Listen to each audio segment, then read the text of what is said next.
Hello बच्चों, let's read this question. The question states assertion is NO3 minus is planar while NH3 is pyramidal. Reason is N in NO3 minus is sp2 and NH3 it is sp3 hybridized. Both A and R are true, but R is the correct explanation of A. Both A and R are true, but reason is not the correct explanation of A. C, A is true, but R is false. D, A is false, but R is true. And E, both A and R are false. Let's understand this question with the basic key concept. सबसे पहले we need to understand कि shape of any molecule ये सिर्फ depend करता है bond pair पे. ये only depend on bond pair, but geometry basically it depend on bond pair and on lone pair. Bond pair is the number of sigma bonds that is forming, right? So geometry of any molecule वो bond pair and lone pair दोनों पे depend करता है. And in this question we are given the geometry.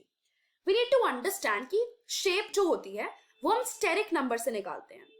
Steric number कैसे calculate करते हैं? That is calculated as number of sigma bond, कितने sigma bond है, और you can say number of bond pair plus number of lone pair.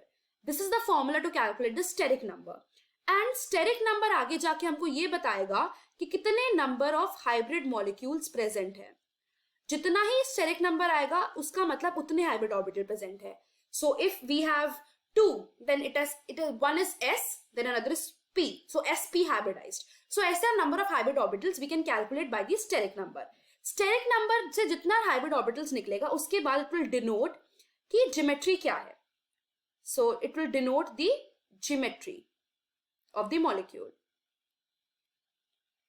For that हमको एक steric number का formula निकालना है. Steric number it is calculated in a molecule. This is for the molecule. It is calculated by the formula half V plus M minus C plus A. इसमें जो V होता है that is the valence electron. कितने valence electron है? M जो है that is the monovalent species कितने present है. मोनोवेलेंट स्पीशीज कह सकते हो कि जो एक सिंगल बॉन्ड फॉर्म करेंगे, that is fluorine, hydrogen, hydrogen सारे आ गए, हाइड्रोजन एंड ऑल आ गया. सी है यहाँ पे केटायनिक चार्ज एंड ए इसमें है anionic charge. Now let's calculate it, but for that हमको ये पता होना चाहिए कि हाइब्रिडाइजेशन पे क्या ज्योमेट्री आती है. सो अगर hybridization, let's just form a small table. अगर हाइब्रिडाइजेशन है तो उसकी क्या ज्योमेट्री होगी? सिंपल, बट कभी कभार ज्योमेट्री वैरी भी कर जाती है.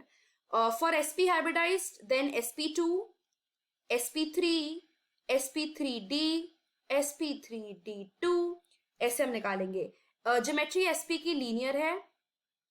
Then for sp2 it is trigonal planar. sp3 it is tetrahedral. sp3d it is trigonal bipyramidal. sp3d2 it is octahedral. These are basically geometry. हमको ये पता होना चाहिए कि अगर नंबर ऑफ लोन पेयर 0 आते हैं किसी भी मॉलिक्यूल में तो उसका शेप ज्योमेट्री के इक्वल हो जाता है. But we know that as geometry it is influenced by lone pair.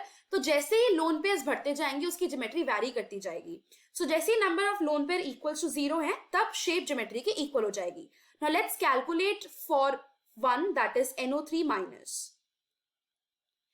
First हम स्टेरिक नंबर कैलकुलेट करेंगे, देन उसकी हाइब्रिडाइजेशन एंड देन उसकी शेप. सो स्टेरिक नंबर पहले कैलकुलेट करेंगे इसका.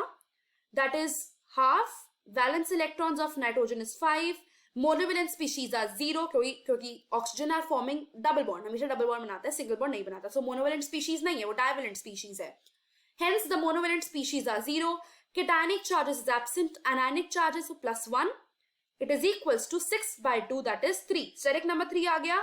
इसका मतलब 3 हाइब्रिड ऑर्बिटल्स हैं. 1 will be s and 2 will be p. So sp2 hybridised आ गया ये. Now let's calculate the number of lone pair. As we know that NO3 minus का structure ये होगा. This is another oxygen. ये overall it is having the minus structure. ये होगा the structure of the NO3 minus का structure. Now hybridization हमने निकाल ली है. Now we will calculate the number of lone pairs. वो कैसे निकालेंगे? We know that steric number it is equals to the number of bond pair plus lone pair. So it is equals to, as steric number is 3, number of bond pairs, it is forming 4 bond pairs, right? 3 bonds pair, right? एक तो pi bond है. Bond pairs are the number of sigma bonds and plus lone pair. So यहाँ से lone pair कितना आ जाए? 3 minus 3, that is 0. इसका मतलब इसकी जो shape होगी वो ज्योमेट्री के इक्वल होगी, right? क्योंकि lone pair क्या आ गया? 0. And we know that अगर steric number 3 है, sp2 hybridized है, तो इसकी जो ज्योमेट्री आएगी that is trigonal planar. So it is trigonal planar in geometry और planar in geometry. So NO3 minus planar आ गया. Second यहाँ पे हमारे पास है NH3. Now let's understand for NH3 इसका steric number निकालते हैं. So इसका steric number आएगा half, valence electrons are 3, 3 monovalent atoms है, that is hydrogen. So it is basically, sorry 5 plus 3, right? So 8 plus 2, that is equals to 4. इसका मतलब 4 hybrid orbitals है, 1 is S and बाकी remaining is P. So sp3 hybridised आ गया. Now next हमने hybridisation निकाल लिया, बट इसमें क्या है? सबसे पहले हम लोन पेयर निकालेंगे. So steric number it is equal to number of bond pair plus lone pair. So 4 equals to bond pairs are 3 and plus lone pair. So यहां से लोन पेयर आ गया 1. इसका मतलब 2 इलेक्ट्रॉन्स यहाँ पे दे आर इन्वॉल्व और they are present as alone or you can say as lone pair. Now वैसे 4 अगर स्टेरिक नंबर है तो इसकी ज्योमेट्री क्या होनी चाहिए थी? Tetrahedral, right? But due to presence of lone pair इसको रिपल्शन फील होगी एंड इसकी जो ज्योमेट्री होती है due to presence of lone pair, due to one lone pair, इसकी जो ज्योमेट्री आती है वो डिस्टॉर्टेड टेट्राहेड्रल बोलते हैं कि वो थोड़ी सी डिस्टॉर्ट हो जाती है. क्यों? क्योंकि जो उसका बॉन्ड एंगल होता है ज्योमेट्री गेट डिस्टॉर्टेड, क्योंकि लोन पेयर ने रिपल्शन करी बॉन्ड पेयर को. सो जो उसका बॉन्ड एंगल है ये रिड्यूस हो जाता है टू 107 डिग्री एंड हेंस तब उसकी जो ज्योमेट्री आती है that is pyramidal. Let's draw the structure of NH3. सो यहाँ पे N है, 1 lone pair, H H H. तो दिस लोन पेयर ये जो रिपल्शन फेज होता है यहाँ पे रिपल्शन की वजह से 107 डिग्री बॉन्ड एंगल आता है. So, as assertion says NO3 minus is planar while NH3 is pyramidal, assertion is right as हमने देख लिया ज्योमेट्री उसकी planar है, इसकी pyramidal है. और reason is that N in NO3 minus it is sp2 and NH3 it is sp3 hybridized. Reason is also correct क्योंकि वहां पे sp2 था और यहाँ पे sp3 hybridized है and hybridization की वजह से geometry it is varying. So, assertion and reason both are true and R is the correct explanation. So, the final answer to this question is option number A. I hope you understood it well. Best of luck.